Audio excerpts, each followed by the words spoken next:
বিসমিল্লাহির রহমানির রহিম। পরম করুণাময় আল্লাহর নামে আরম্ভ করিতেছি। আমি এখন বর্তমানে যেখানে দাঁড়িয়ে আছি সেখানে এক্সকাভেটারে কাজ চলছে। এক্সকাভেটারে মাটি কাটছে এবং এটা মৌসুম ভিত্তিক।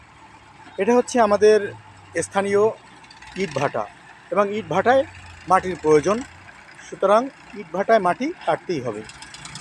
এখন কিছু কিছু সাংবাদিক এসে আমাদের এখানে এসে তারা ছবি তোলে, তারপরে কিছু অজানা মানুষকে দিয়া প্রতিবেদন করায়। প্রতিবেদনে বলা হয় যে এখানে ফুলের গাছ, ফলের গাছ, ফসলের জমি নষ্ট করছে। এই বিষয়ে তোমরা কী জানো?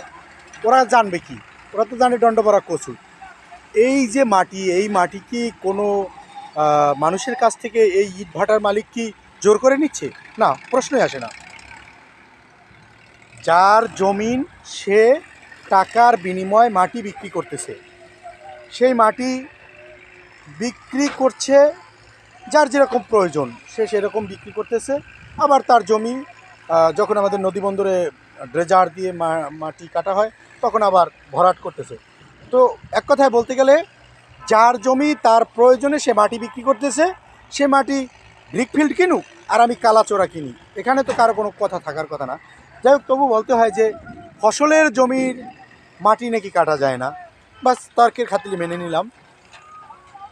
এখানে তো মাছের ঘের করার কথা বলে জমির মালিক মাটি কাটছে বা বিক্রি করতেছে।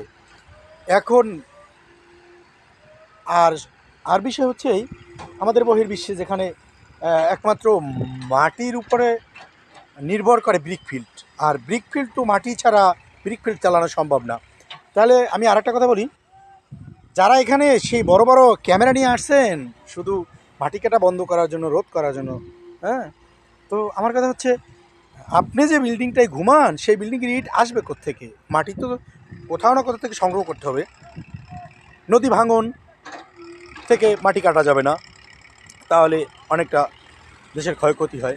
ফসলের জমি নষ্ট করা যাবে না, ক্ষয়ক্ষতি হয়।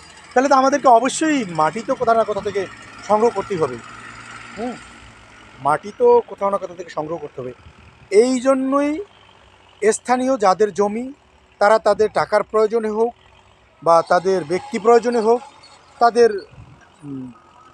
জমিতে হয়তো বা ওই রকম ফসল ফলে না, সেই জন্য হয়তো বা মৎস্য খামার করবে, হ্যাঁ, মৎস্য ঘের করবে, এই জন্য সে হয়তো বা এই মাটি কাটছে।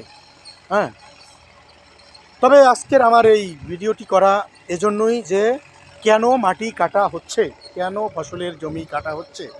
কিন্তু ফসলের জমি কাটা হচ্ছে না, এখানে মৎস্য খামার করার জন্য এই মাটিগুলো কাটা হচ্ছে।